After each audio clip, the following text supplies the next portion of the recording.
Well, the Social Security Administration says checks will increase by 8.7% in 2023. That's due to a cost of living adjustment. This is the largest increase in Social Security payments in 40 years. So what does that percentage really mean for you?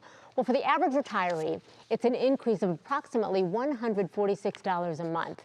That equates to about $1,827 a month. That happens next year compared to the $1,681 per month that you've received this year. Assistant Professor of Economics at Case Western University, Jonathan Ernest, says it's really important, though, to keep these numbers in perspective. Listen to this.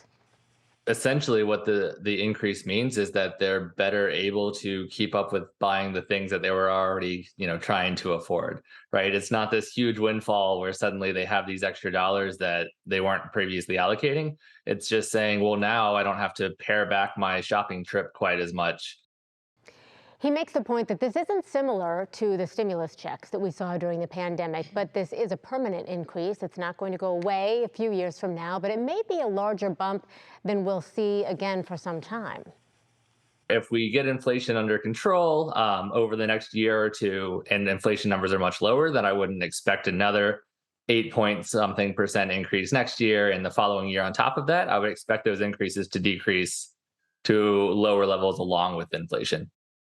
Now, if you receive Social Security benefits, you're going to start seeing them in January. What's also notable here is the fact that Medicare premiums are set to decrease next year.